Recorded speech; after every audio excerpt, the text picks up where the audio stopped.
Welcome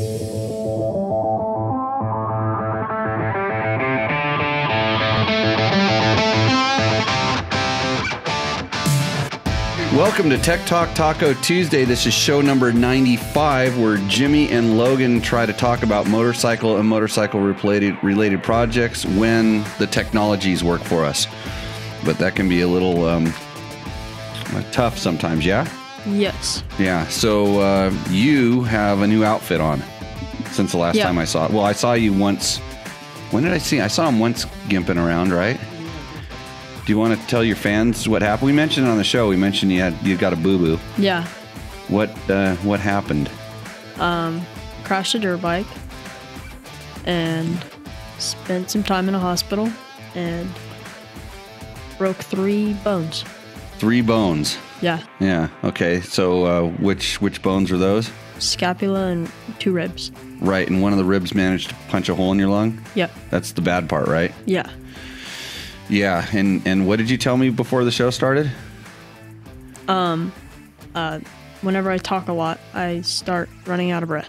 So you said you can't do any of the reads that are longer than 5 lines. Yeah. And any of the questions that are longer. Because Logan, we didn't have a chance. I didn't know. This is news to me. Anything that's longer than 5 lines now, I have to do. So you have to ask short questions. We're just going to be short and to the point. But I mean, I actually originally had you on the show because you didn't say anything. Yeah. So is this going to change much? That's what I want to know. No. No. Okay. Do you feel any pressure to talk more now that you can only talk a little bit?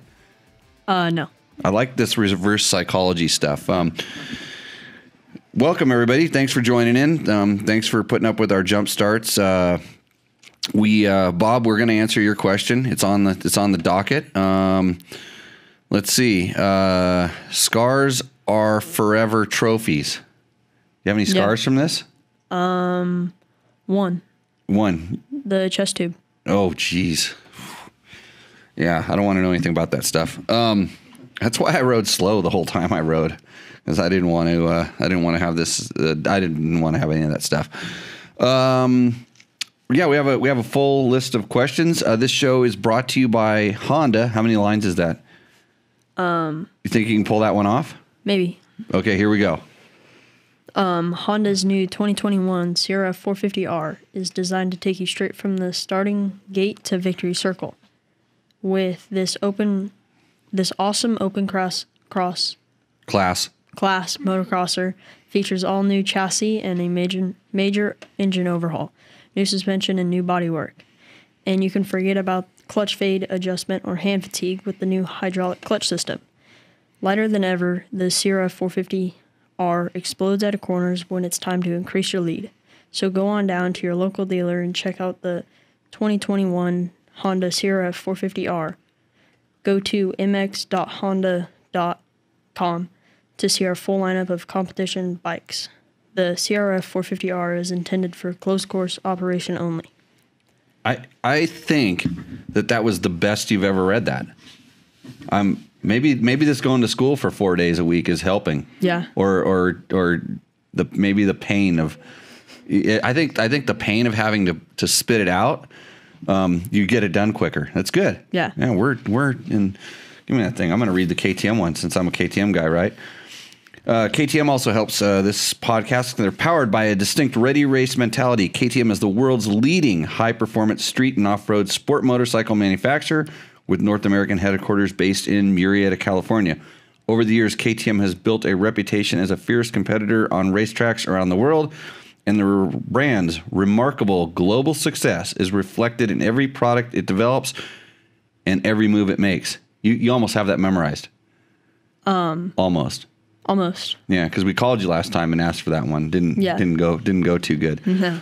But hey, everybody, thanks for joining in, because I bet you could probably be watching and watch the count go down, watch the total count of views. You could be watching Supercross right now on a Tuesday night, but you may be watching us ding dongs, or maybe you're doing it at the same time, because that gets really boring in between races, like all the same stuff. So we'll try to help you out. And in Supercross, it's kind of Honda versus KTM right now. A little bit of that going on. And the climb, of course, has their 2021 Dakar gear is out. It's actually in stock, and you can get it while it's in stock, but it goes away pretty quick, seems like. So I have my new stuff. I like the new colors. The pants got a little bit better, so good all around. Okay. Want to go straight into the questions there, Logan?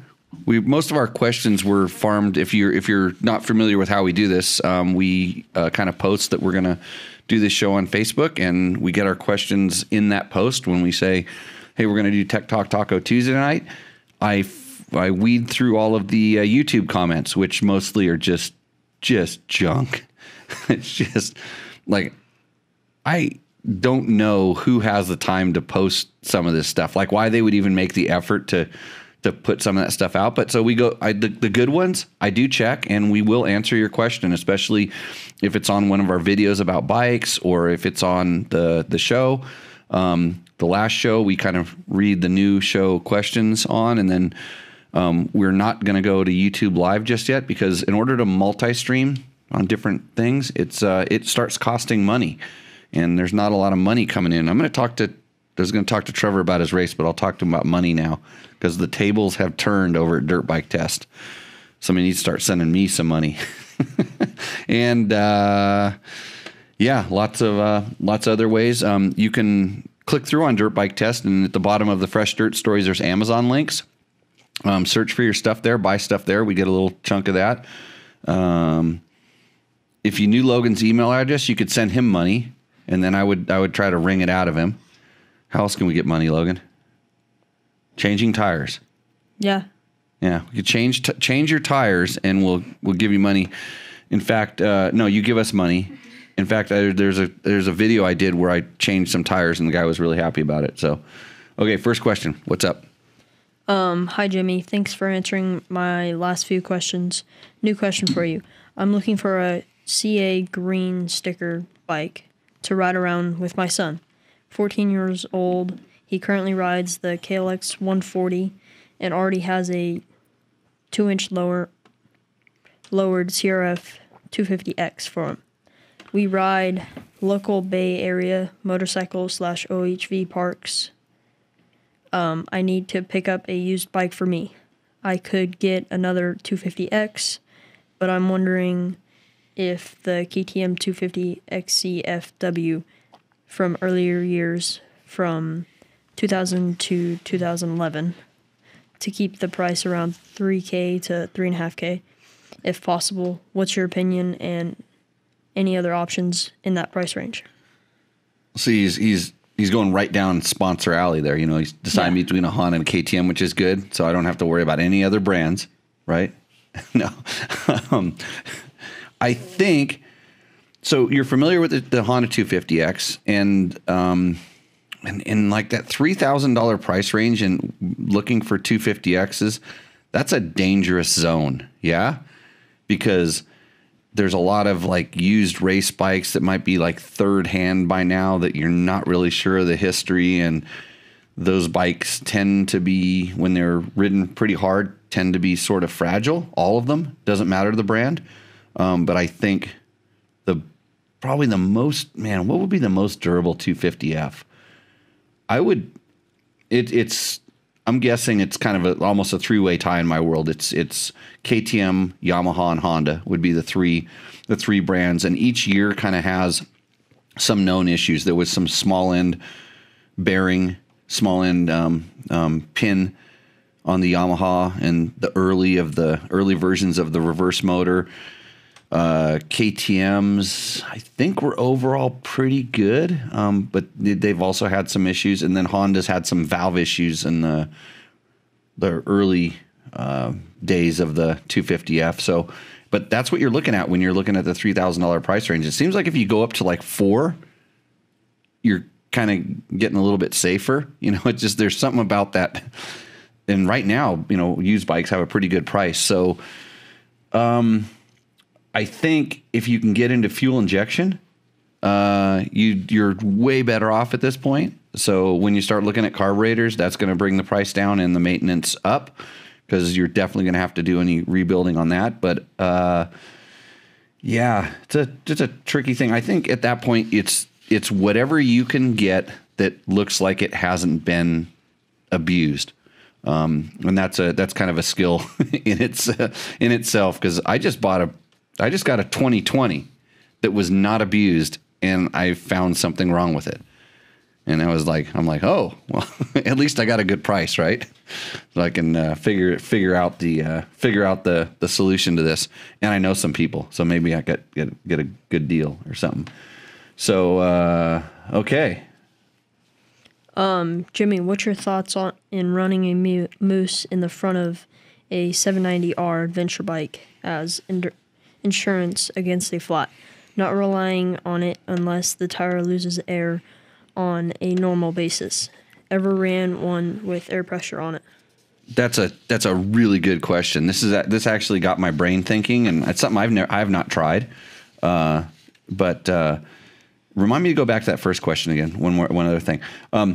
So what he's asking is putting a mousse in the front of an adventure bike that has kind of a larger. Usually they're a larger rim. It's not a 1.85. They're like 2.15. And putting a mousse in there sort of as a run flat device. So he's going to have a tubeless tire, but he wants to stuff a mousse in there. And so I actually called Jeff over at New Tech, and I said, hey, what do you think about this? Because the one thing you want to do with mousse is make sure it's tight inside the tire. And this is definitely not going to be tight. It's going to wobble around in there, but the air pressure is going to be holding the tire in the shape that it should be for the most part, which would maybe... So the answer is we didn't know if this would work. So guess what we're testing now? Guess what's going to go in the front of one of my adventure bikes? Because I got to do a front tire, so I'm going to stuff a mousse in there, and a tubeless one just to see what happens. This is how you test stuff. But It was actually a super interesting question, a good idea. There's there's just lots of different things, that could happen inside there. Maybe the tire could, the mousse could wander around. It could cause friction in weird spots. And then, so we don't know. So we're going to play with it and see if it works out. Cause that could be a really cool thing as a stopgap. If you did get a flat tire, the problem is, cause he mentioned in his email that his tire actually did come off the rim when he was riding it, but he was able to reseat it and get it beaded back up, which was lucky. But the mousse is not going to help hold that tire. It could a little bit. Because when it smashes down, it's going to squish the mousse outward. But that's one of the tasks of a tight-fitting mousse is so that it pushes the bead outward onto the tire. And I don't know if that would happen when you got the flat, if it would all be wobbling around in there, and it could cause more problems than it's worth. So we'll have to test out. Hey, back to that first question. I didn't put his name, did I? No. No.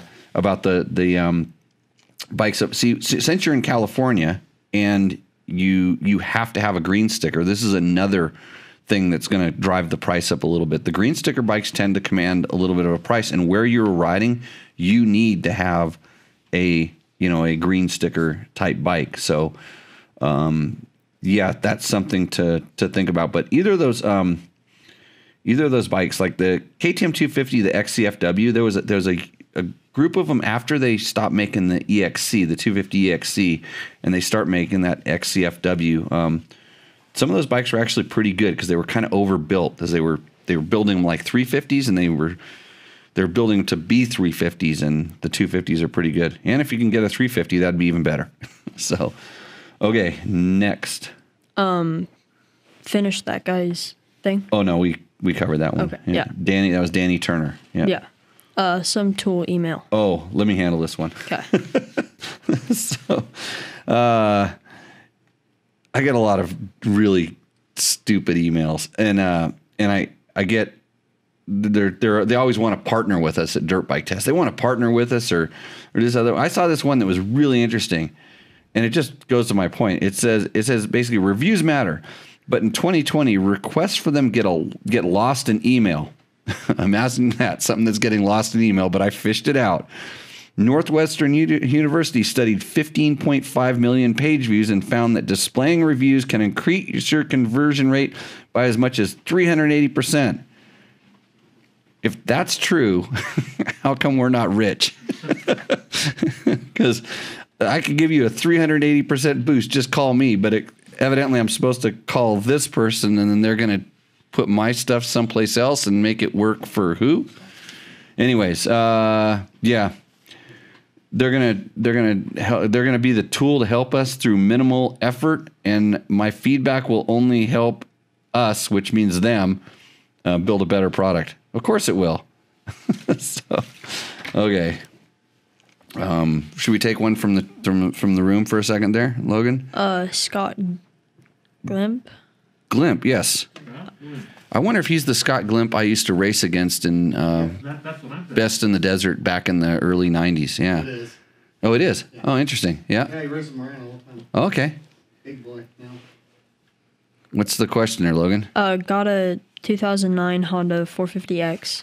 Every once in a while, the automatic decompression doesn't work. It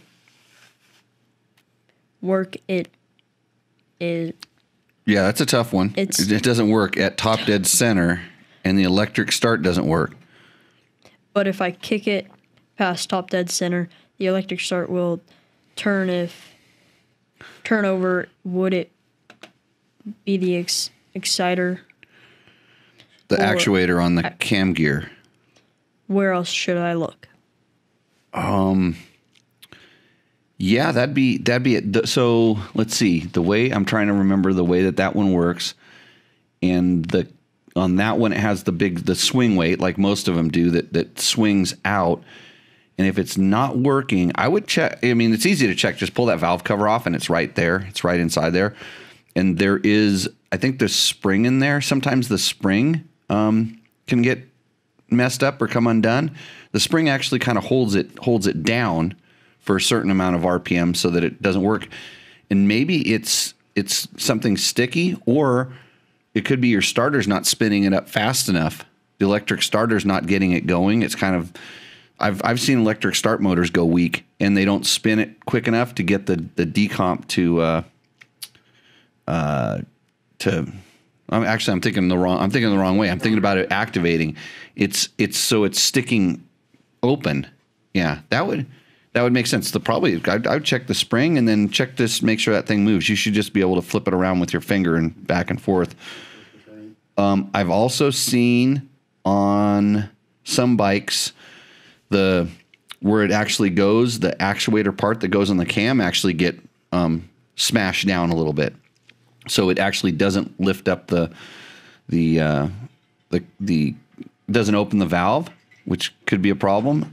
And the other thing, because the Honda, I'm trying to think of the mechanism, because some of them have like kind of a complex mechanism, but I don't remember that one being like that.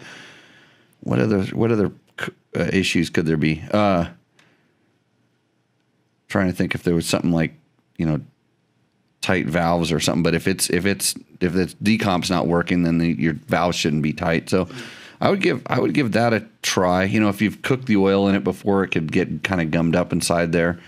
Those would be my kind of suggestions. I think that might work, but who knows? I've never had that happen.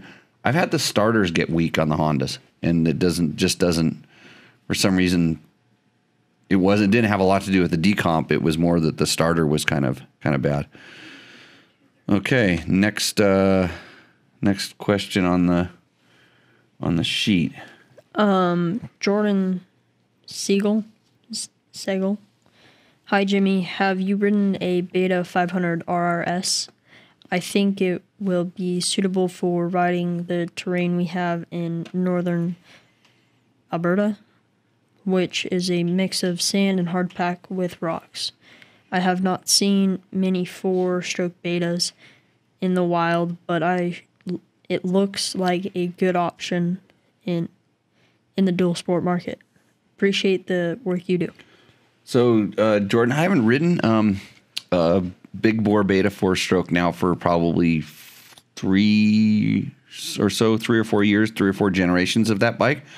So I don't know specifically on the new ones, but I did have 500 previous to that, and it was in the same ballpark as the KTM 500.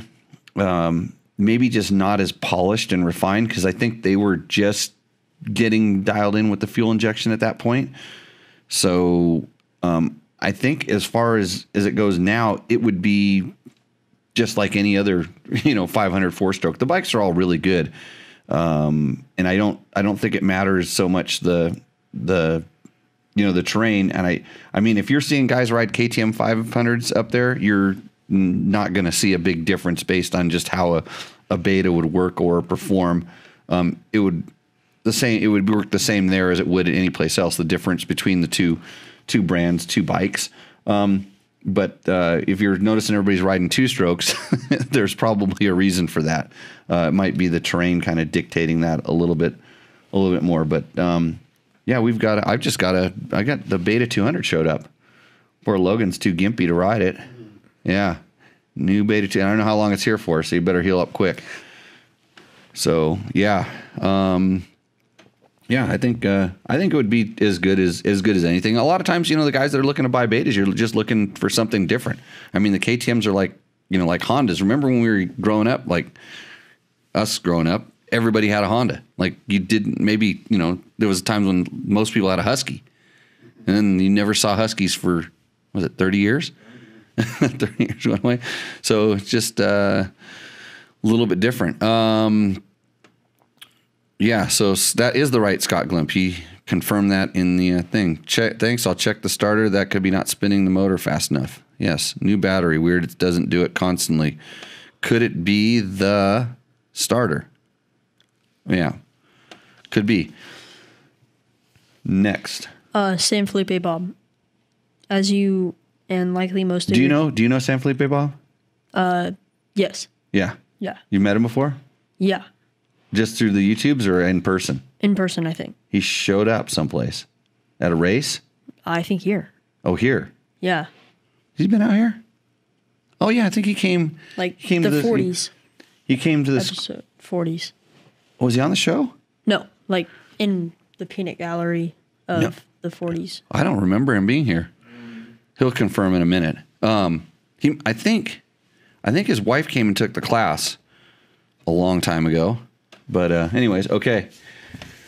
As you and likely most of your dirt bike test listeners know, I bleed Yamaha blue.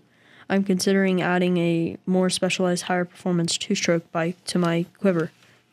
I've done lots KTM 300 of line reading and watching dirt bike test videos. I'm pretty sure the YZ250X checks all of the boxes. KTM 300 with the Chirby's blue plastic. This bike will be used for time to desert enduros, single track mountain trails, and technical desert riding. He's going to list off his 10 reasons why? Yeah. Okay.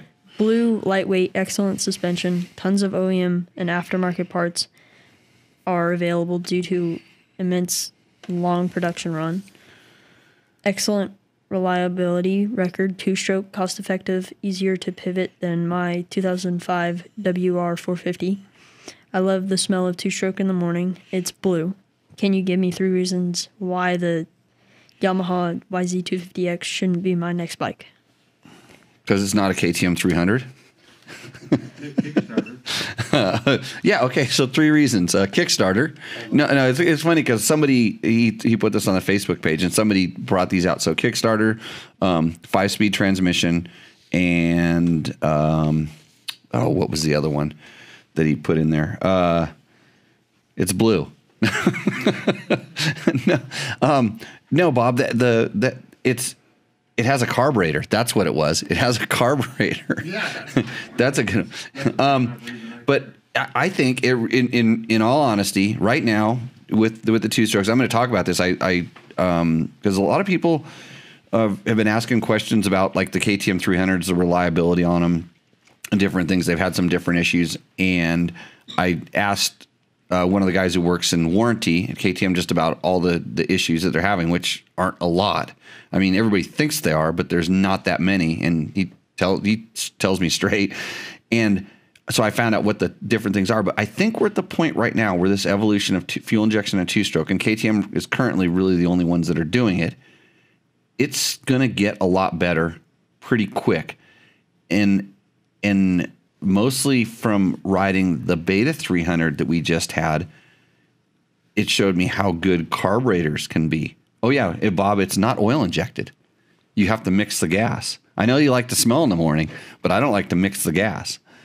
So it is a pretty dated machine. In fact, there's a comment back in there that says Yamaha should only charge $5,000 for it since it's such old dated technology. And I'm like, no, there's inflation, bro. That bike, once it started and you have a full tank of gas in it, it's going to do everything as good as any other 250, 300 two-stroke. It's a really good bike, and it has some characteristics to it that are class leading.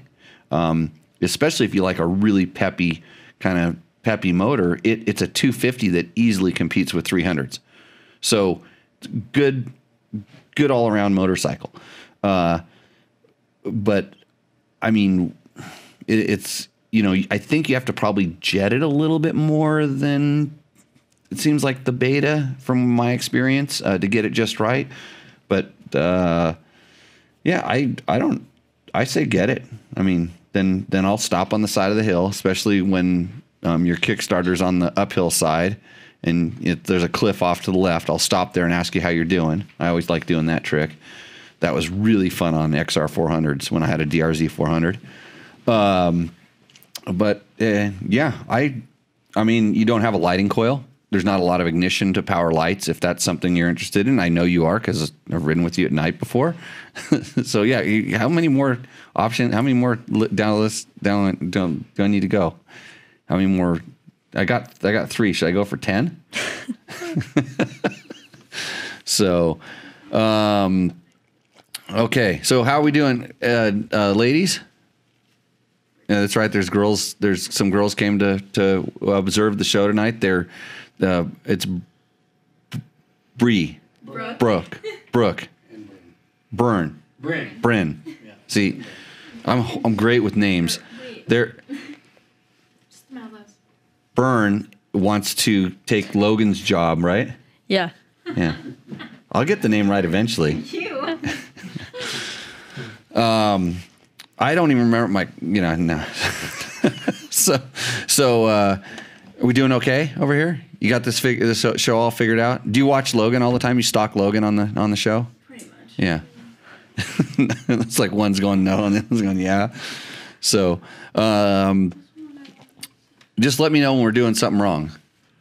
Because it happens like all the time. And that's what we need. We need somebody that's sitting on the sidelines that says you're not doing this right, and we'll get it figured out. Let's see. I have to mix my kid's gas. Okay, that's no excuse. You just tell your kid to mix his own gas. He says he's not scared of jets. He knows a company called Pantera that makes an e-start. Okay, and he said thank you. Yeah.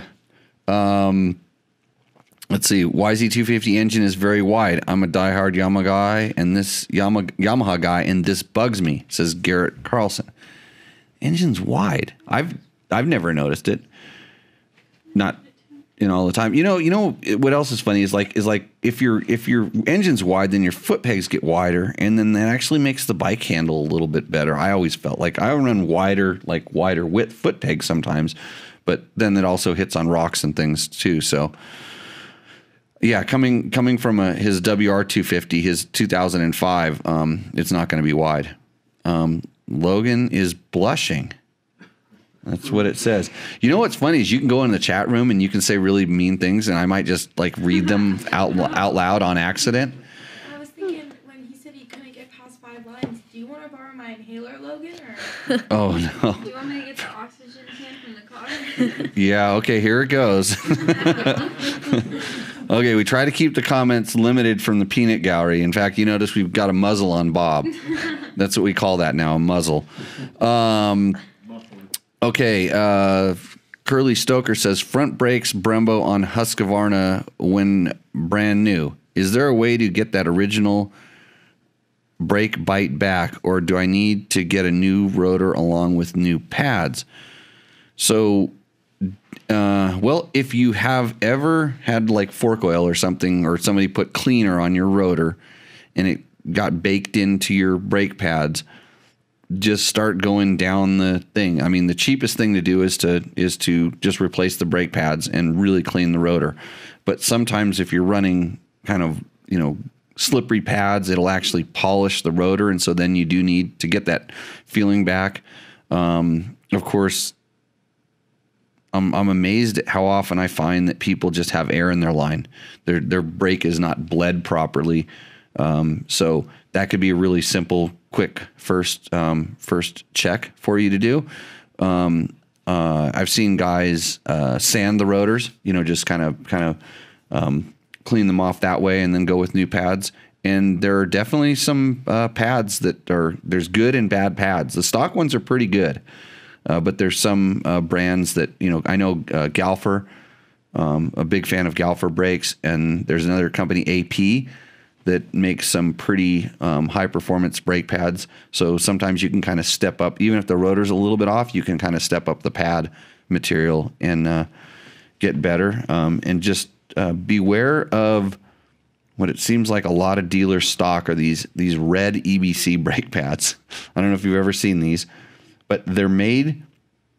I don't know why they make front ones, but they make them. They're made for people that drag brakes. They're made to not overheat. And it's funny because I see them on people's bikes and I see them on the front, and I actually tested some. I was kind of curious about it, so I tested them. I could not get them hot enough on the front to actually start working. You need to drag them to develop a lot of heat before the material actually starts gripping. So I've always just kind of put that. If you see the red EBC pads, if you drag your brakes and you're overheating your brakes on the rear, they're fine. They'll work for you, but don't put them anyplace else, especially if you don't drag the brakes, because it's like giving away 30 to 40% of the bite from the brake. So hopefully that works. What about the YZ250X? Well, that's what we were talking about, right? Yeah, we were talking about the YZ250X. Next question on the... Sean Elton. Enjoying TikTok Taco Tuesday. Well, what's wrong with him?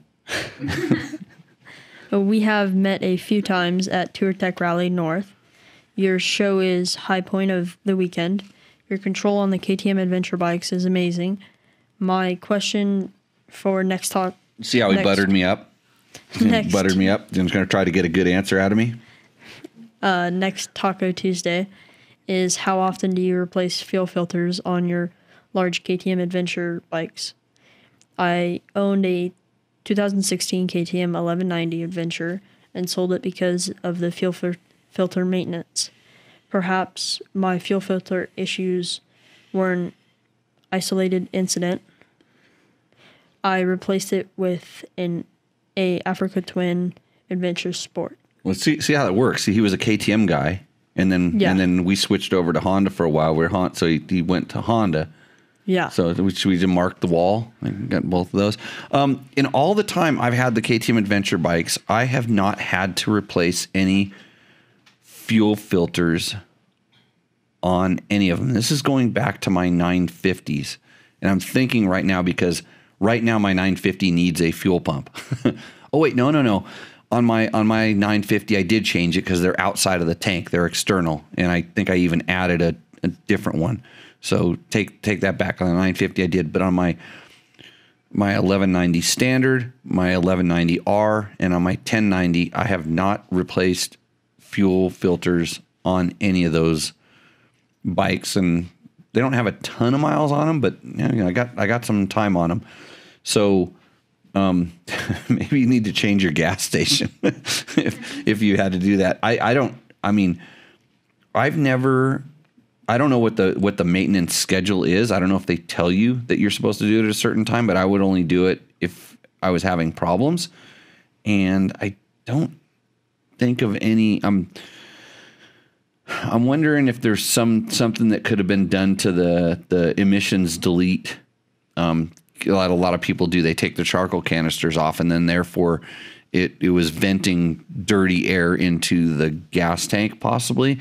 Could have been an issue, but anyways, I haven't had to change fuel filters.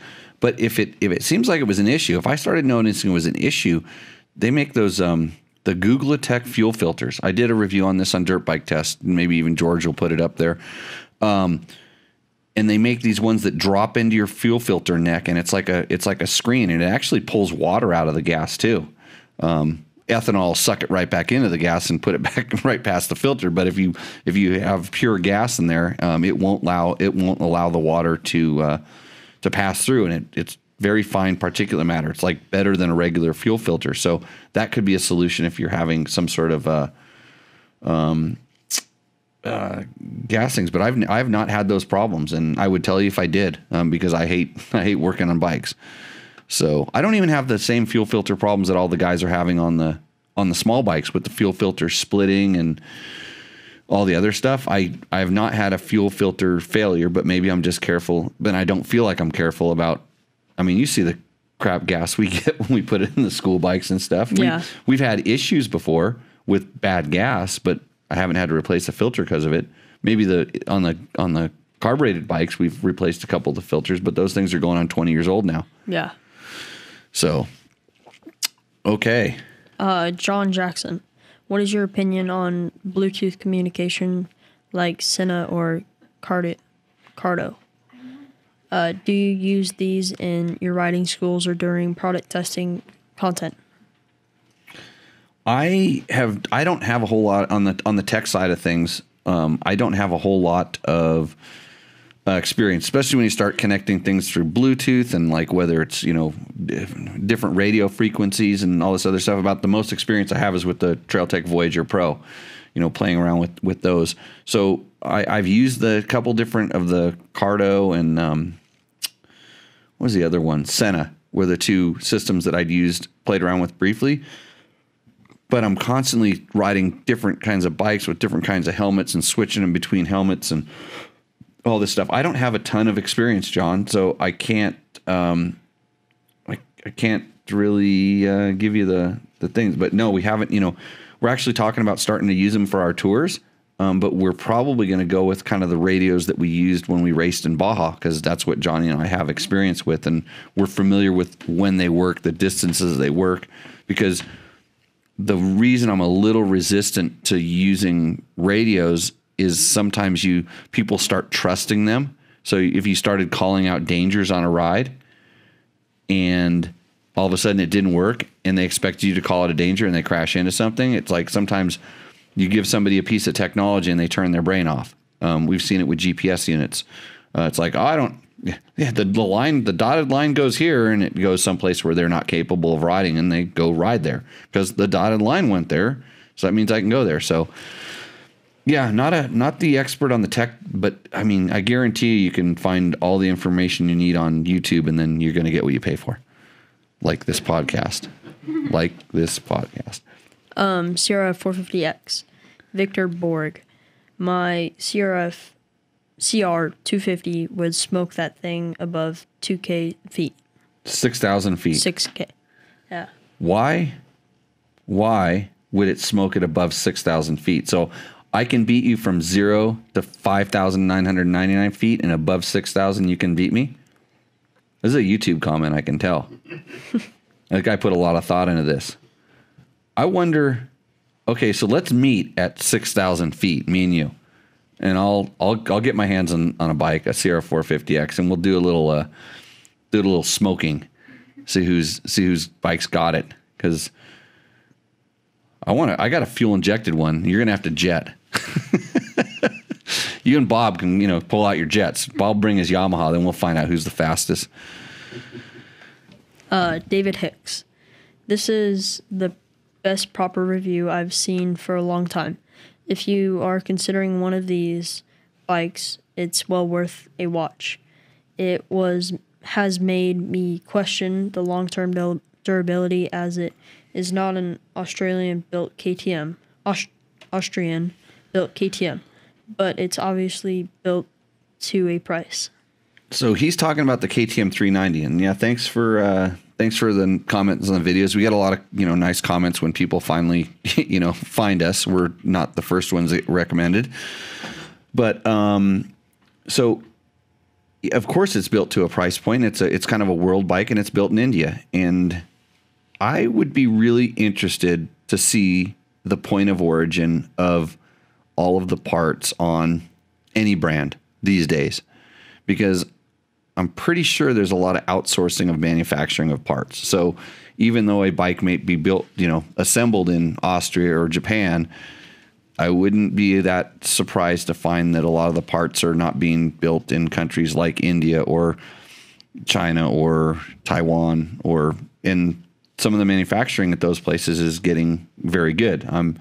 There's definitely some stuff you look at when you see the 390, and that makes sense for the price points it's at. But I don't think durability is kind of one of the, I think that I think what you're going to get less of when you're seeing a bike like this is you're going to get a little bit less performance because the stuff is heavier. It's built out of thicker, not as fancy materials that require less precision and stuff. But these guys have been building engines in these factories that are not your, like I said, they're not building the race motors for sure, but they've been building engines that last a long time and run on crappy gas in third world countries that people don't have tools to fix stuff. So I wouldn't be that concerned with it on that level. Bob is raising his hand. The 90 motor that's built in India is built to ISO standard. It's an ISO standard. Yeah. So it's just like if it was built in Austria, it's built to the same ISO standard. Yeah, so a lot of places are like that. So yeah, it's built to an ISO standard. I think anything that you're getting these days is going to be built to, an ISO standard, but it's just more reliable now when they use an ISO standard than they were in the old days. Yeah. Yeah, and I think we remember what we were getting 20 years ago, and some of that stuff was absolute junk. It's amazing what they can make it look like, and then when when it ran, but it was amazing that it ran. When you pulled it apart and you said, "Oh, this worked," but now it's the technology is pretty good. But I don't think you have to worry about. If you're looking at a KTM 390, I don't think you're expecting a level of performance, or you should be riding it that hard to where the way that they've built it is going to, whether it was built in Austria or whether it's built in India, I honestly don't think that's going to be an issue. It's not going to come into play. If all of a sudden we are getting KTM 450 SXs built out of India, I suspect there would be a small learning curve.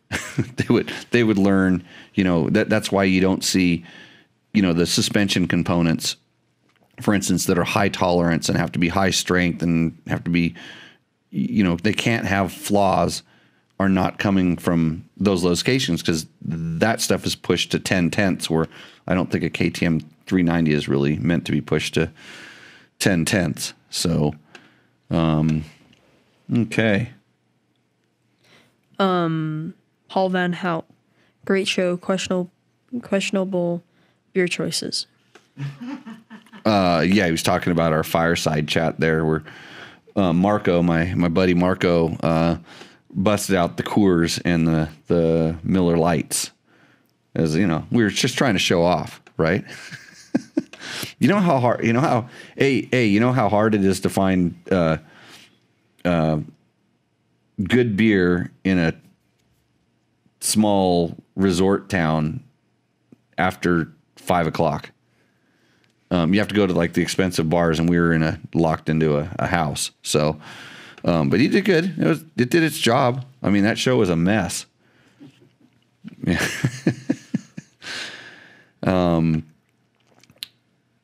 Another one. Carlin Hicks, Gas site, says wide ratio tranny on the 350X EX. Yes. You can write anything you want in the spec sheet, and then everybody will believe it. But my experience tells me that it's that at best it's a semi-wide ratio transmission, and it's just like every other KTM 350, where first gear is just barely low enough and sixth gear is not tall enough. It needs more of a spread, and I'm surprised that that they don't change that on any of the bikes. But for racing, I mean, I think they kind of expect that bike to be, you know, for where it's used, it's fine. You know, if you start going extreme enduro, you can change the gears down, but then you're going to hate it when you hop out on a road, because when you hop out on a road, it's not going fast enough. So, and then if you start gearing it to do desert racing, if you get into a really tight technical section, first gear is not going to be low enough. And so, yeah, that I'm for sure they call it a wide ratio because it's got a 6-speed gearbox in it, but it doesn't feel like that when you ride it. And it's the same as the KTM, and it's the same as the Husky.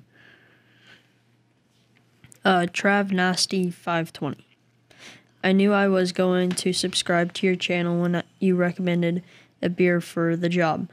I'm about to go try to put my first mousse in a rear tire. Wish me luck. The Ride Now by my house said they would do it for 1 hour of labor, which is $140. So hopefully I can save myself some money and do it myself. He didn't get back to me. I wanted to see how he did with that. So it was who was it? Darren? Dave? Trav Nasty. Travis. Yeah, Trav Nasty. Let me know how you did on that tire. Mousses aren't any fun, especially your first one.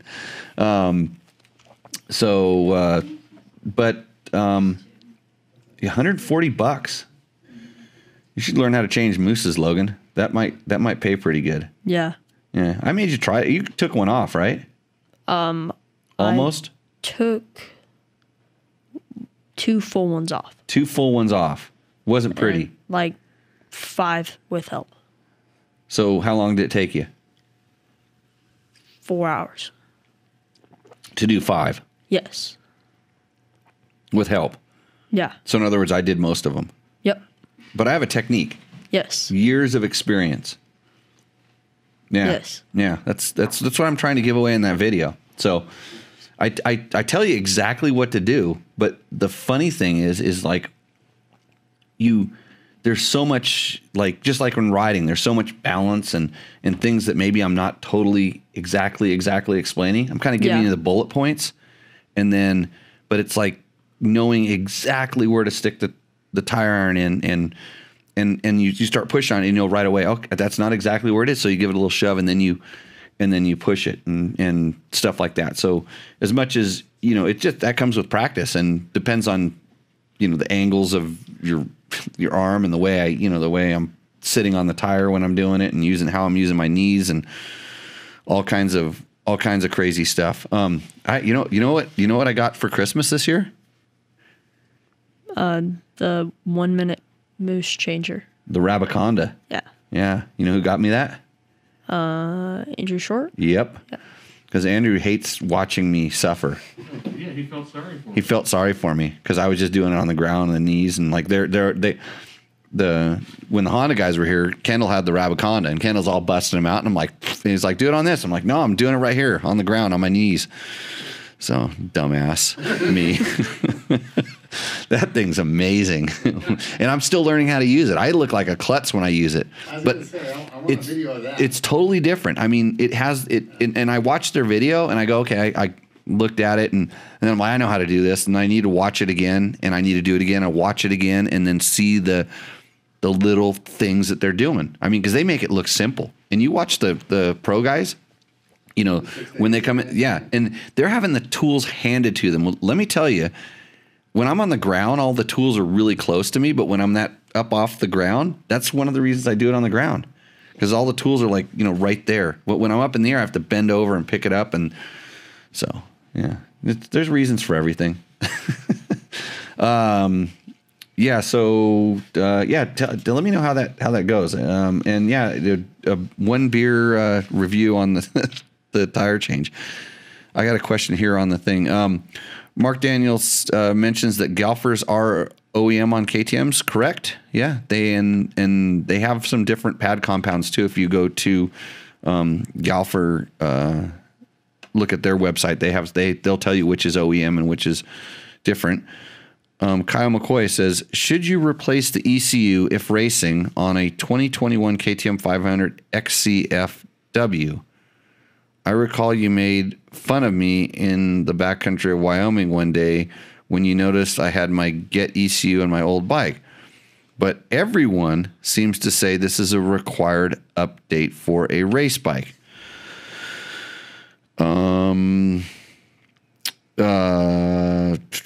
I think in the Wyoming backcountry, what the heck happened to his bike?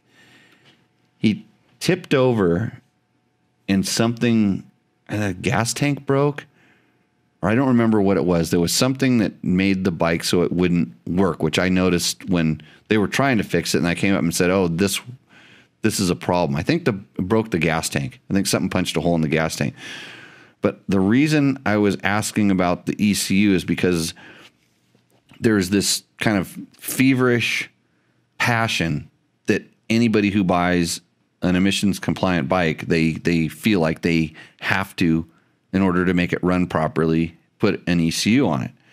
And I've had Taco Mike in here who's talked about it. I've talked about, Chris Blaze sells a lot of the different things too. I have tried, and I'm only telling you what I'm based on personal experience. I wish all of my bikes had stock ECUs in them right now. and I don't have, I have a 20 that I'm going to start riding a lot more.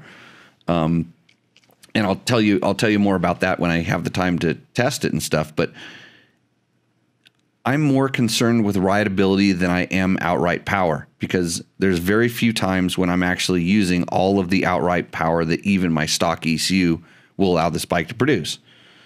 So almost every one of the aftermarket ECUs that I've ever tried is not as rideable as the stock one. They have, it's like Bob jetted your bike. And I just use Bob as a name because there's a couple of Bobs around here, so they don't know who I'm talking about. But Bob's not the best at jetting, but Bob jets your bike and says, "Here it is, it's good." And you're riding, it stutters here, or it's not there. I have to slip the clutch a lot off the bottom because it bogs, and that's what these remapped ECUs seem like. Every single one of them. I've never bolted one on and had it work perfectly, even though I had the same pipe that they told me to use, and I had the same header that they told me to use, and they didn't tell me if I was supposed to, put a different air filter, or, they all say take the reeds out, but it says all these different combinations of stuff, and I find that it's never as good as far as rideability. Sure, they make more power. They make a lot more power, some of them.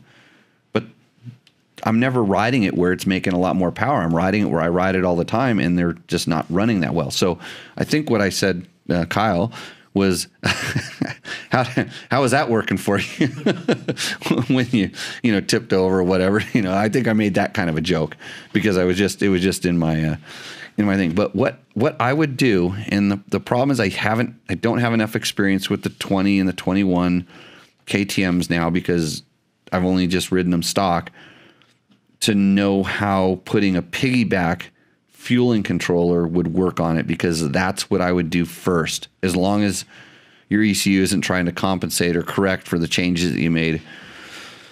At that point, if you're actually building a race motor and you have the ability to tune the ECU that you're going to put on it, then yes, because unless you buy an ECU for exactly the pipe you put on it, exactly whatever you did with the reed valve and the air filter and the gearing you're going to run and all this other stuff, unless you can tune that ECU to make it work, you're buying something that's supposed to be for some setting that you probably don't have, and it's not going to work perfect.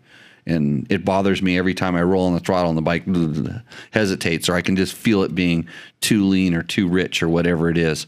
And, yeah, I mean, even though I ride the stock ones sometimes and go, yeah, they're too lean, but at least it's pretty drivable compared to the other ones. And I'll take crap about this all day long, because people are saying, how can you even ride them like that? And I'm like, all of my bikes that came with reeds in the intake on my KTMs still have the reeds in the intakes, because they produce better torque where I ride the bikes most of the time. And then if I have to rev it and get more power, I can do that. And generally, I'm not at peak power at full throttle. It's very rare that I'm there and asking for more. And if I do, then I take the Husaberg, and it negates anything else that we can talk about here. Yeah, period. Yeah. Yeah, just there's no reason to try to make a KTM 500 run like a Husaberg 570 because it just won't do it. Did I answer that question properly? That acceptable? Yeah, got it in there? Yeah. Let's see. Let's see.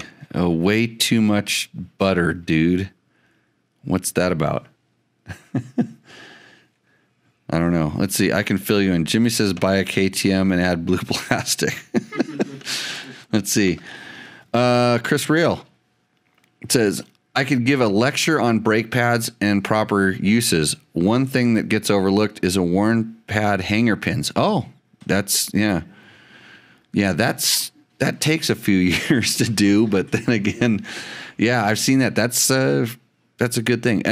And just the lubing of the caliper on the pins, on the brake pins. I've seen that, you know, when you notice that one side of your brake pads is wearing out more than the other, there's a really severe problem that you need to address.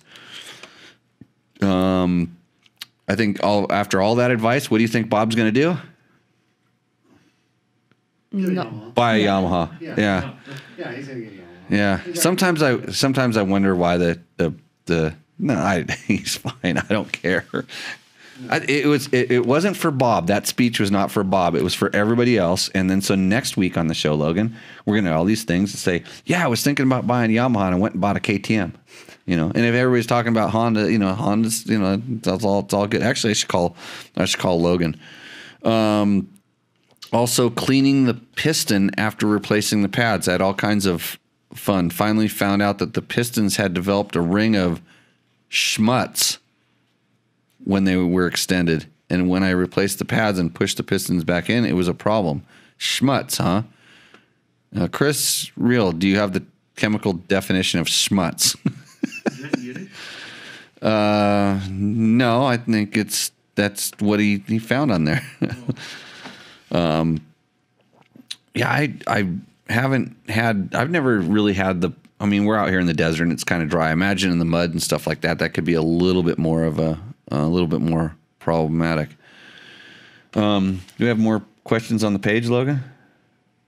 Or on those things? Yeah. Yep. Dave Desmond, Yamaha should be selling this new bike for about $5,000, and considering it's a 15-year-old technology. Yeah, that's the one see, Bob, you should get that Yamaha for $5,000 because that's all it's worth. Old technology. Yeah, then you can spend another $5,000 trying to make it like one of those KTM TPI bikes. Why don't you get a gas? Bob is kind of a gas kind of guy. Gas. Oh, I meant to tell the guy I was talking to at KTM about the power valve adjustment. I should talk. So now we're talking about two strokes. So if in this kind of hits home because George is on here and George was kind of curious about his KTM 300, and he has the earlier one, which only has the single ambient air pressure sensor, and then I've had another one out here that had the two air pressure sensors on them. And after some of these guys rode them for a long time, and they started them up, and they were running kind of funny. They were running like they were loaded up. They were kind of rich. And yours is TPI. Have you had this happen or anything like that yet? I'm going to listen to what you're saying, but I think I have. So imagine you're just like lugging your two-stroke around, and let's just say you're riding a Yamaha YZ250X, maybe even a new one, which is the same as the 2005 Yamaha YZ250, mostly.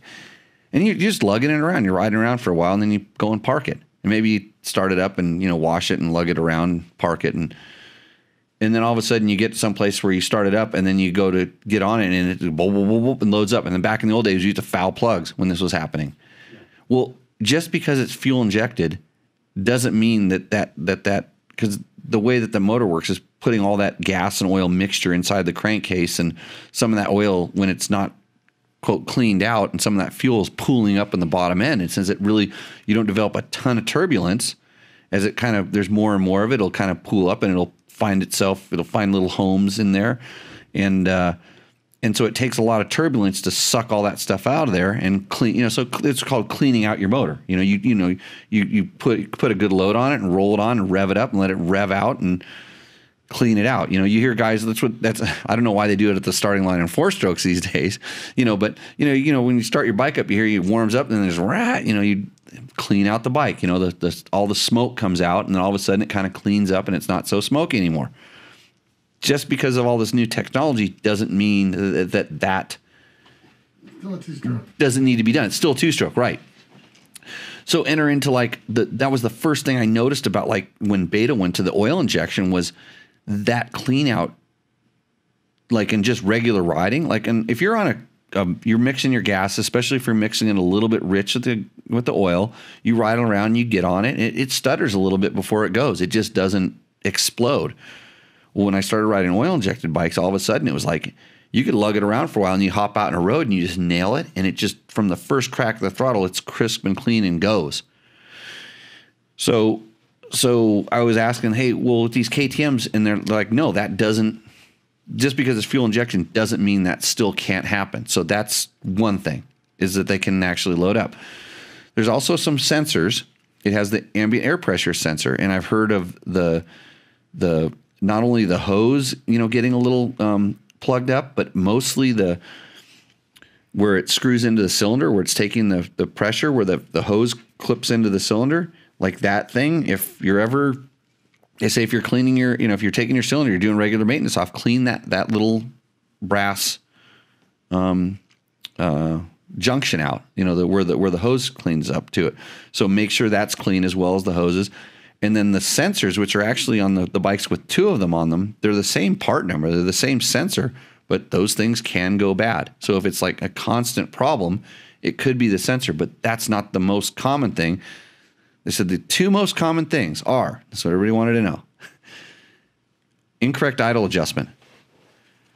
So if your idle is not adjusted properly, and after bikes break in and things change and stuff like that, or maybe you've adjusted or something like that, and I think it's 1,400, it tells you in the manual, it tells you what the proper idle speed is, and you can use a cheap tack. I know there's apps on your phone you can use to do it, or you can have one of the ones that wraps around the spark plug wire.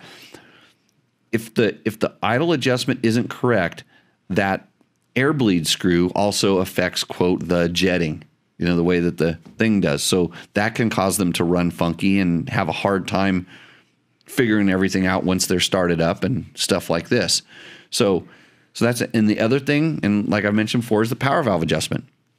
The reason they don't give you different power valve springs or recommend you touch the power valves is because if you do that, you probably need to jet the bike. And it's not to say that maybe a quarter turn either direction from stock. They set those things stock at the factory, I'm pretty sure on a dyno, because they know where it's supposed to be. I'm pretty sure, like I said, quarter turn either direction wouldn't be that hard. But if you start going a turn in or a half turn or turn and a half, you're doing something that's going to affect the jetting that bike can't compensate for, because it's not measuring the exhaust gases. And it's just doing it all on kind of the front side without the ability to correct on the back side. So kind of keep that in mind if you're trying to tune one of these bikes. So I'm going to go check the idle on George's bike, and I'll bet you it's a little bit off, because when I let George ride it, his own bike, when I let him go ride his own bike, he comes back, he's probably just been kind of like Bob, but not like Bob, not that Bob, but this Bob, one of those Bobs. Like Bob, where your power band starts? Yeah. Bob rides below that the entire time. When your bike gets up and goes? Yeah. His has never, ever done that. It's a farm for carbon deposits, I'm sure. Inefficient combustion, He wants the highest performance, but then he wants it at low RPMs. So I think George rides a little bit like that, where he's not really getting on it, although he always comes back and tells me how he's getting on it and wringing it out and all those things. So, because I get on it and I go wring it out, and then it's fine. It seems fine to me. So we're just trying to sit there and figure out where that is. So, yeah, that's what I learned. So clean it out every once in a while, warm it up, and then, take it down, run it through the gears, hold it wide open for a second, and that's going to solve any of the loading up problems.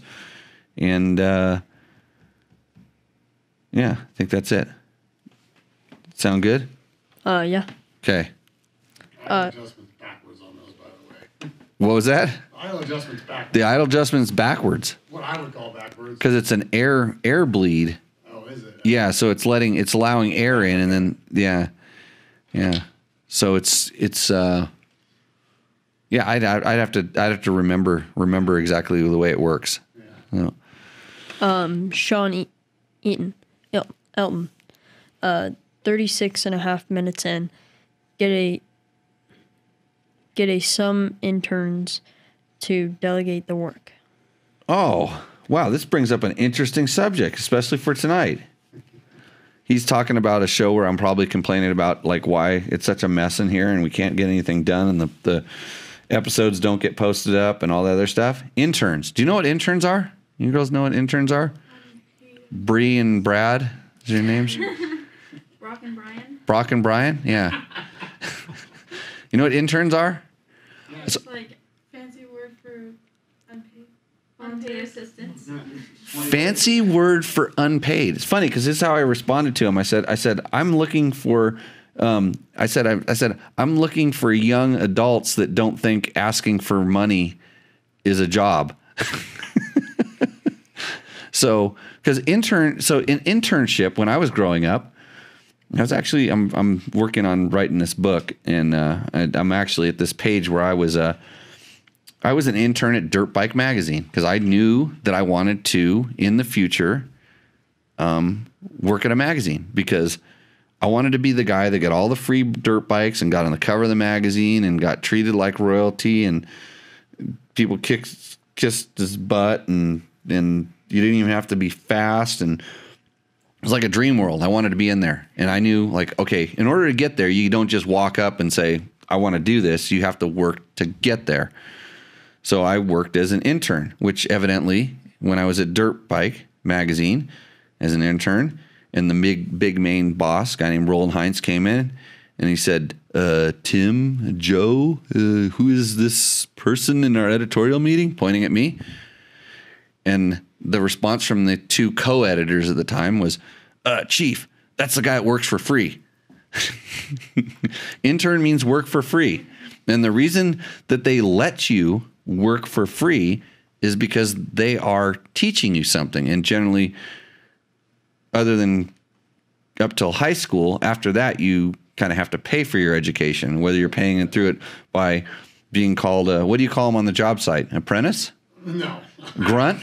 Yeah, we got worse names. Shit boy. Yeah. Yeah, you start there. Yeah. Yeah, and you do that. You lay a baseboard. In my trade, you start doing that for about 3 years. Yeah. Yeah, and you even when by the time you're done with it, you're so good at it that you're ready for the next thing. So you learn in these steps. Somebody needs to cut this segment. See, this is really good. So if you were to be interning here, right? And you're over there working on the thing, and then so you'd pull out these little, we'll call them nuggets of the show, to where it'd be Jimmy explains what an intern is. And then you put this, and then it's like put it up on social media. And then people can just rip me a new one for saying that an intern should be someone that goes on what's one of the services where you get stuff for free, like that they not like Patreon. So what's the GoFundMe? Like right now, I think you're supposed to GoFundMe and get money, and then I don't even know how it works after that. I'm not sure of the news. So anyways. Are you ready to leave? You don't want this job anymore?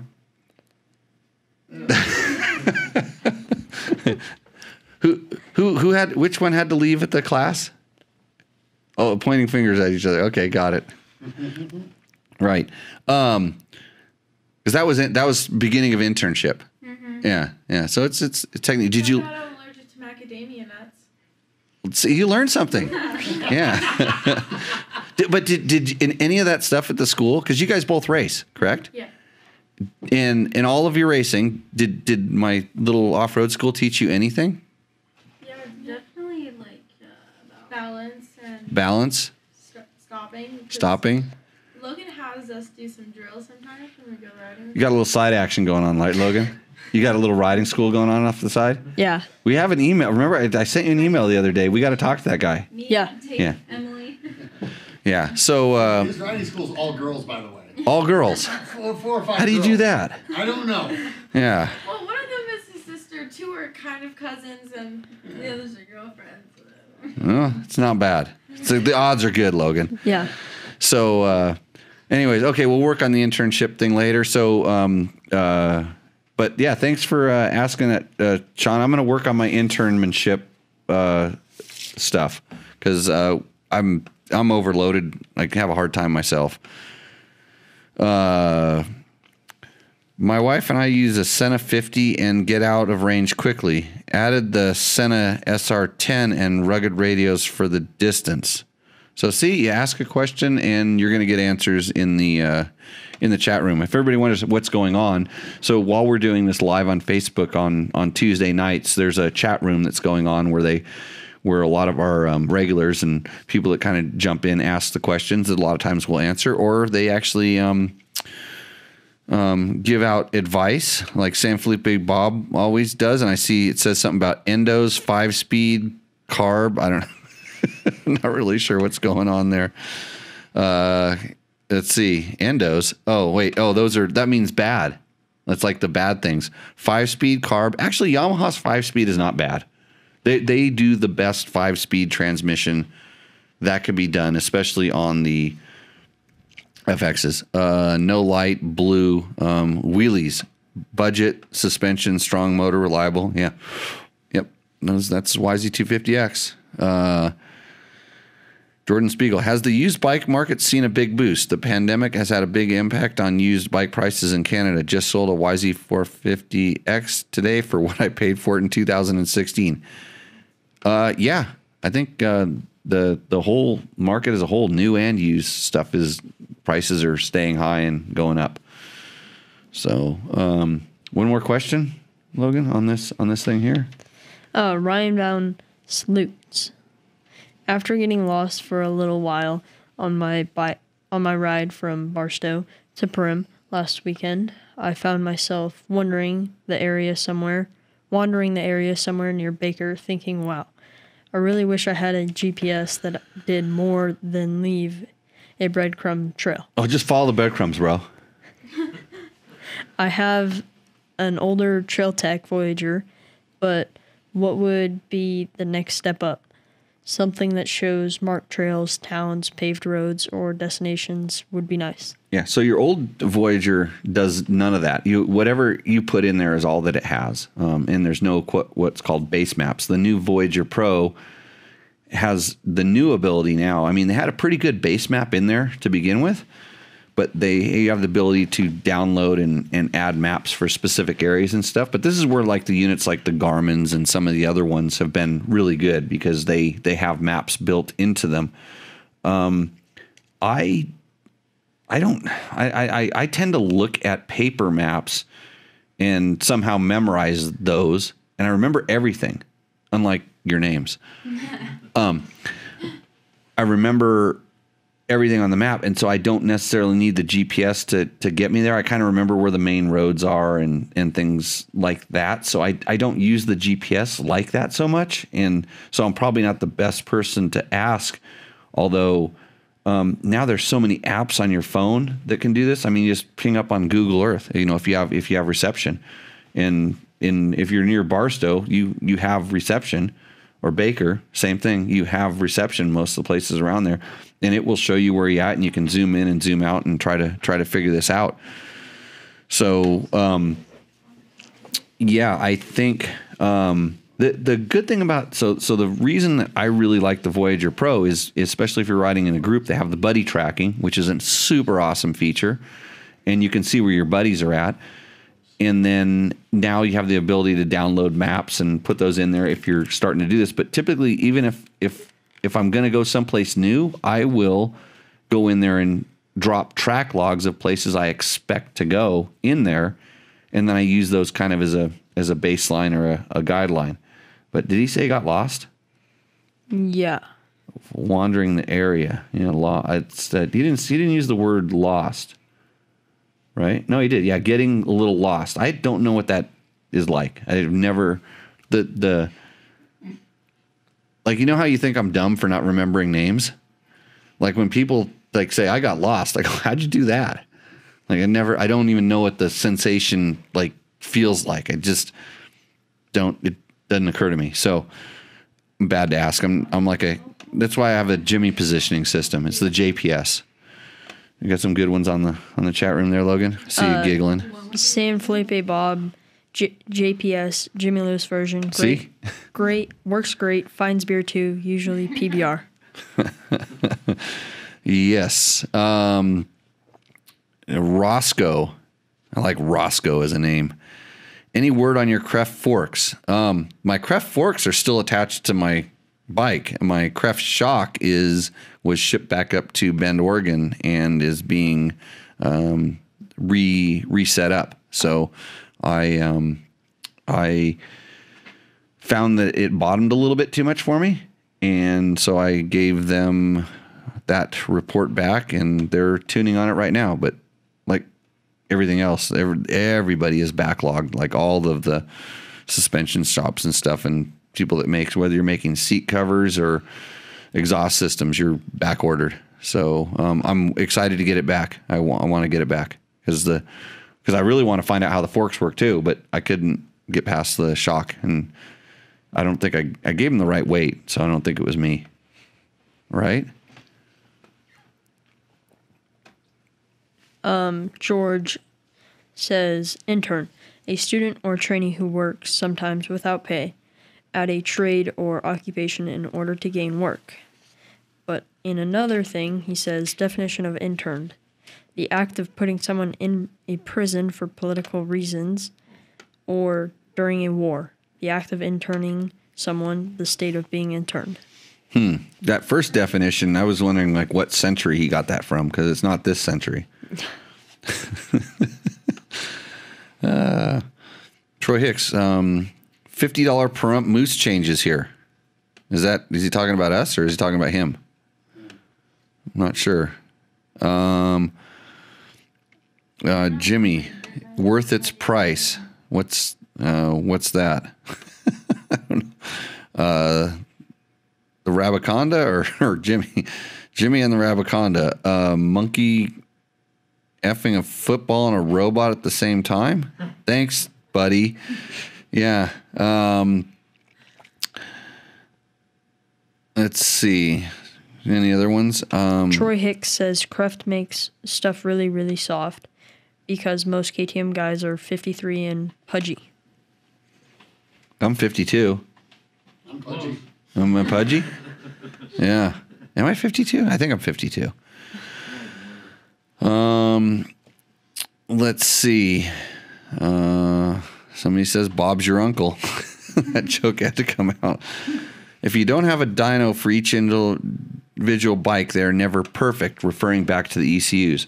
No, I actually think the problem is the dyno, because they are all tuned on dynos. Like I've said many times before on this show, we don't ride dynos because dynos have really, really good traction, and they put really consistent loads on motors. And I know some of the best guys that do the best tuning on dynos that have handed me an ECU and said, hey, try this. And I came back to them and said, yeah, it wasn't so good. And they're just like, really? And oftentimes when I started working with these guys, they had a really extensive background in road racing, stuff like that. And 3/4 of them told me I was full of shit. You don't know what you're talking about. You don't know what you're doing. And I said, no, I do, but maybe we just have a different opinions. The other ones that I really enjoyed working with said, that's strange. We don't see any of this on the dyno. Like everything you're saying doesn't correlate with what is, but they don't do. Generally they do these big, broad roll-ons and stuff like that. And now the guys that are running dynos are getting smarter. They're bringing it on and off, and they're doing like mid-throttle rolls and just lots of different stuff. But the problem is the traction, because a lot of times, the dyno wheel actually, when you let off of it, it starts pushing the wheel back. Like that doesn't happen in the dirt. You don't have this. It's essentially like, the earth is passing you up, which doesn't happen. So it's difficult to get those kind of, we call it trailing throttle sensations that we use a lot in the dirt bikes, and the way that the bike comes back on. And, and a lot of times you're making these modulations, and you can record all this stuff. There's data recorders that'll record all the stuff you do. When you send this back to the guy in the dyno, he's like, oh, they can see the air fuel ratio and all this stuff. And it's like, where do I even start? And there's ones that actually do autocorrect and auto calibrate and stuff like that. Kyle, back to that ECU thing again. I would, whatever you do, if you're going to race with it, because I know you're going to race with your bike, test it a lot before you do it. And I would try, I've had very good luck with the piggyback fuel tuners, as long as the ECU doesn't try to correct the changes you've made. Because I've ridden some bikes that's happened on. You make a change, and the ECU realizes it, and it tries to bring it back, and all of a sudden you started running out of it faults things, and stuff happens. So, and then Kyle asks, okay, so the next upgrade after ECU recommended by most is suspension. Do you prefer stock, or think race bikes need suspension tuning? If your bike was designed as a race bike, it's probably tuned pretty good for the average person racing. If your bike is designed as a dual sport bike, it's probably not going to be set up for racing, especially when you start adding things like larger fuel tanks and tuning done. But it's a lot better for you to be able to tell them what you need, what you're looking for, because you rode it and said, okay, yeah, this is too soft and it bottomed out too much, or this or that. And then you can give the suspension guy a direction to go. So, but yes, and almost anybody can make the suspension better for them than stock. And I would start with using the clickers that come on the bike, because you paid a lot of money for those clickers. And I see a lot of people never, ever use them, because after you're done using them, at least then you have a direction to tell somebody to go, and you've run out of where the clickers are. And a lot of times when the suspension guy sees your shot come in with the clicker set a certain way, he goes, oh, I wasn't going to change it like that, but if this is the best direction this guy's gone into, it gives him a better idea. So, San Felipe Bob, his Yamaha's air sensor, ambient air pressure sensor, will never go bad. Yeah. Can't argue that. Well, try putting some, let the gas sit in it for a few months inside of that carburetor and see what happens. Yeah. Interns equals slave labor. Yeah. Yeah, maybe. Let's see. Another one? Got something else good in there? George says, are the upcoming classes full? Not yet. But nobody knows we announced them yet. Not really. We put them in the newsletter, but we keep those like next week. I think next or this Friday I might put them up on the social medias and stuff like that. But by then they'll be pretty close to full. I know we're going to run out of rental bikes, which means you guys are going to be really busy, especially with our track record from last class.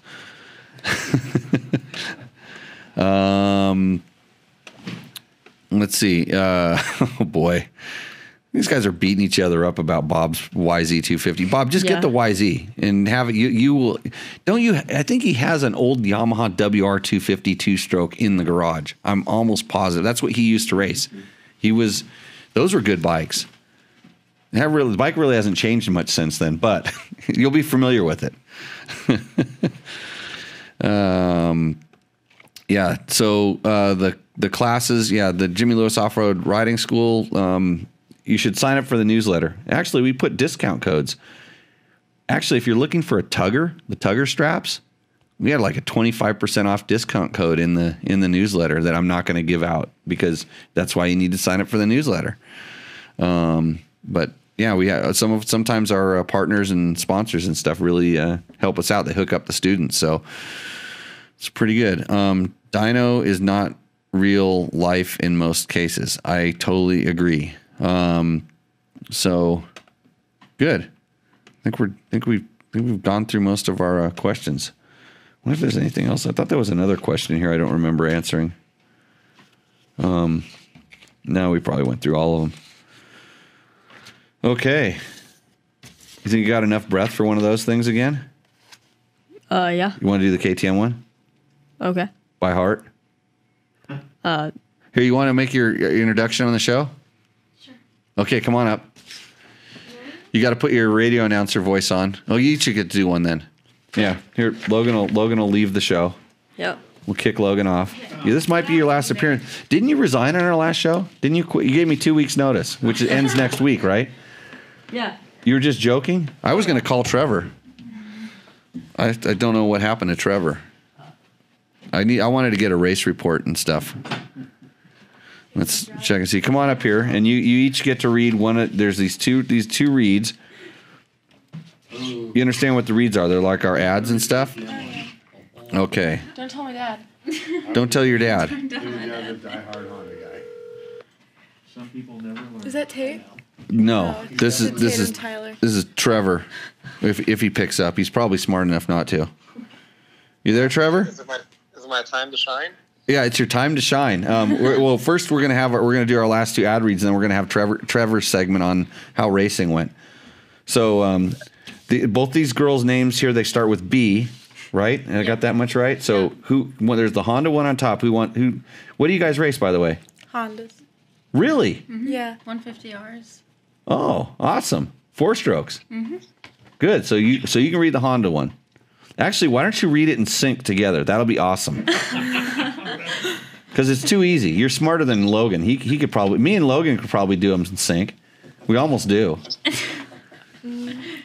Yeah, she's only older than me. Like, we're like basically twins. She's just like 3 years older. 3 twins, 3 years older. Yeah. Okay. This one right here? That one right there. The one on top. Okay. Are you guys? Yeah? Okay. Honda's new 2021 CRF450R is designed to take you straight from starting gate to victory circle.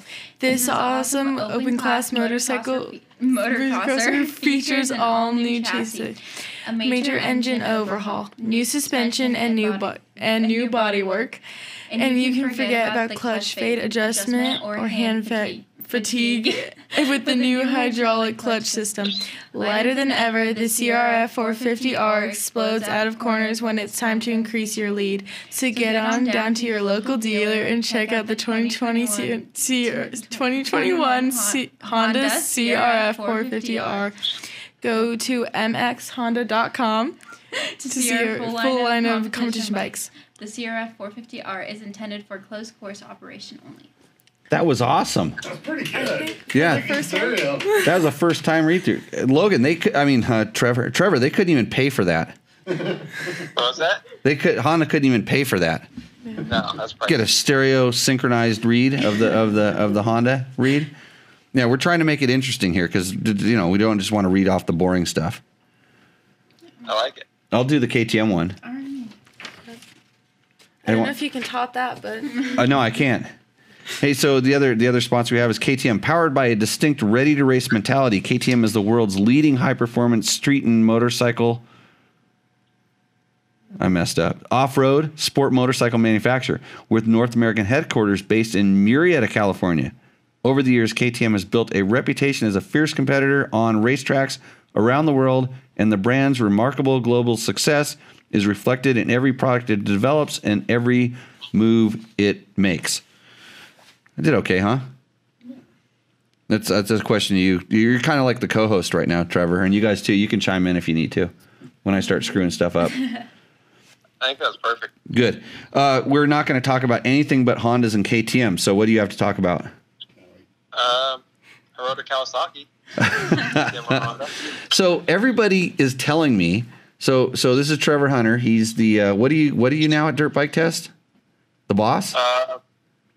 Financial planner. Financial planner, sure. Yeah. That'll make money. Yeah. Trevor does a lot of our test riding, especially the race bikes, because he is a racer. And everybody's telling me that you posted pictures of a semi-destroyed KX250X. I don't know what they're talking about. But the bike got you to second place. It did. In a 6-hour race. It did. And it still runs great to this day. Okay. So what they were talking about, was it chain and sprockets? Is that what we're... Yeah, so I guess we found the weak spot with Kawasaki. Let me guess, chain buffer pads. That's part of it. Chain guides. The chain and the chain slider and guide. The whole drive system is the weak link on the Kawasaki.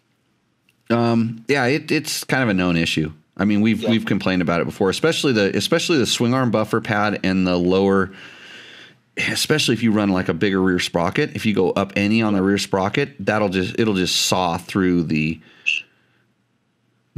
chain pads.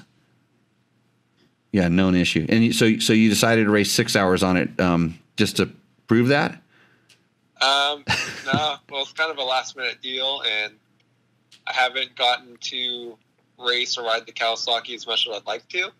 So I figured it'd be a good test to get myself and another rider who's never ridden a Kawasaki, at least never ridden the newer Kawasaki's, to do the 6 hour and see how the bike performed for both of us in a pretty good race conditions. And so what did you do? You ended up just putting a tank on it? We did an IMS tank with a dry brake, and then nitro mousses and some Dunlop tires. And we put a 50-tooth Super Sprox or sprocket on. Yep. It comes with a 51 stock, and it's just geared too low for West Coast racing. Yeah, the high speed stuff. Yeah, because it's the same as a motocross bike then. Yeah, we've geared it to the motocross bike spec. Right. And second place overall. Yep. Who beat you? First loser. Who won? Colton Eck and Nick Stover. Oh, that's not too bad. What were they? No. What were they riding? They rode a Gas 450. Gas. He's gas now. Yes. Yeah. Yeah, that's that. I don't even know if I'd want to ride that Gas 450 in that stuff. That thing was a monster. I remember riding it at the intro. So what else you been testing? So you're gonna tomorrow, like at what, 8:00 in the morning, that race report will be up?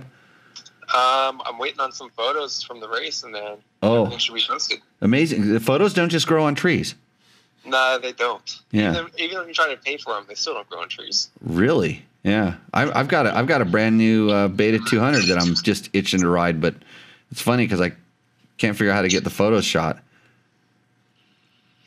You missed a good day today. We had a photo shoot today. Okay. And so what were you photo shooting today? We had the Kawasaki, the 450X, and the Honda 450RX, which is all new. Oh, how'd you get that? I don't know anything anymore. I'm out of the loop. You know what I mean? I was out of the loop too. I just showed up and I was told to bring some gear and then a spare rider, and the bikes were ready to go. I just jumped on, set SAG, and we were shooting photos. Who handled that? Mr. Scott Hoffman handled that one. Amazing.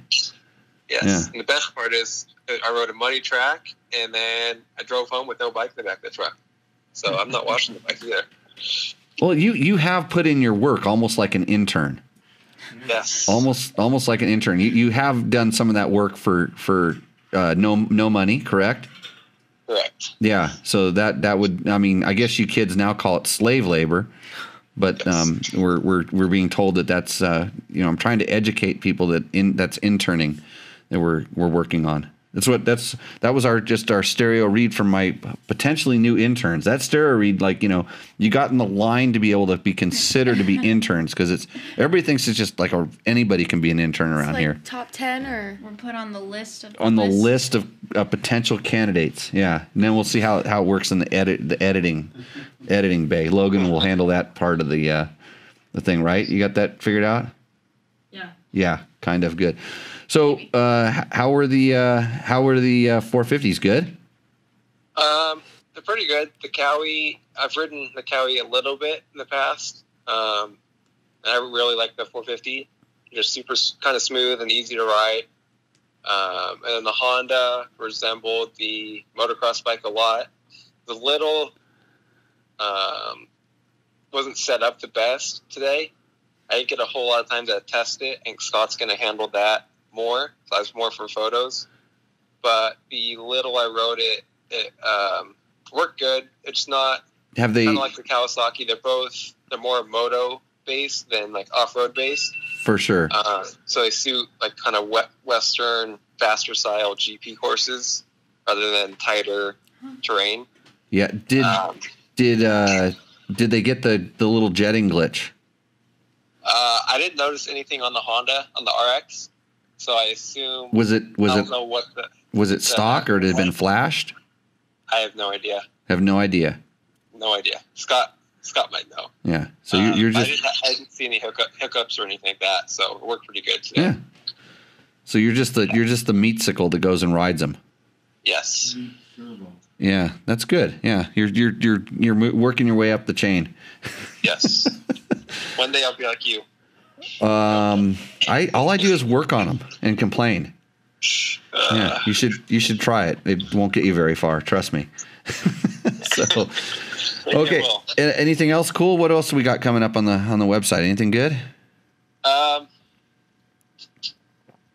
don't know. That was a big long silence. I don't know. I need some time to put some stuff up there that I've done. But yeah, we just keep getting bogged down doing this damn podcast. Tech Talk Taco Tuesday. I need some help with some graphics and promoting some of this stuff. Know a guy? I know a guy. Yeah, I need to talk to my interns. You can knock this guy right off there, and then all of a sudden people will be giving you free bikes to ride, and they'll call you up. You get to go ride in perfect conditions, and you don't have to wash the bikes. It's awesome. Catered lunch. Did Scott have a catered lunch for you? No, he did not. Actually, I had to provide lunch from Jay. Oh, yeah. See, you're not to the top tier just yet. No, so I did my granola bar. Okay, Bob. San Felipe Bob says a YZ250X would have wiped both those bikes. Pretty good. Maybe a regular YZ250. You don't like the X?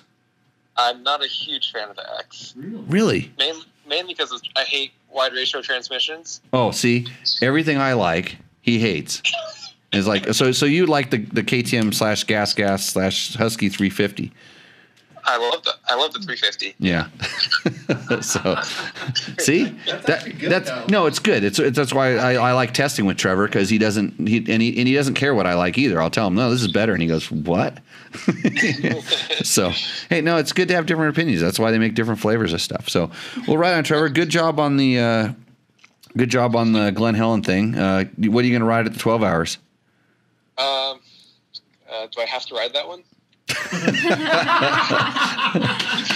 Yeah, I don't know. No, I'm not in charge anymore, so you can ride whatever you want. I just take a stock KTM 500 and just go on that. Maybe 450X. So actually, talk to Johnny. Get on one of his teams. You might be fast enough now. Huh? You can talk to that Johnny Campbell guy. He's a big deal, though. Yeah. It's important. So, okay, well, hey, thanks for letting us call you in, and we will keep in touch. All right, sounds good. Okay, see you, Trevor. Bye. Okay, that was Trevor Hunter, and that's how we're going to wrap up the show on some good news that they went out and took the dirt bike test KX250X to a second place, and that's pretty good, actually. I won that race before on a Husaberg. No, actually, I don't know. I raced it on a Husaberg with Ryan Orr, and I think we were winning, and we got a flat tire and we didn't have any spare wheels or something like that. Yeah, it was just, usual stuff. Well, we changed the tire and still got, I think, now I'm kind of jogging the memory, but yeah, good times. Okay. Well, I will, I thank everybody. Thanks girls for coming in. That was an awesome read. Huh? You ready to do this more often? Oh, yeah. Logan's right on the chopping block. Especially if he keeps crashing, like inconsistent. Yeah. Yeah. Yeah, Pretty sure he just got off his crutches. Now he's in a sling. Yeah. Logan was untouchable and now it's catching up to him. Yeah. You need to start applying those things we practice and you teach evidently in your riding school. Yeah. So, okay, everybody. Well, thanks a lot. We will see you maybe next week. We'll see how it goes. Depends on how the snowboarding is. That could make the call or not. So, anyways, you know what we say at the end of the show? Good night. No? And we say we'll see you out in the trail. Cheers.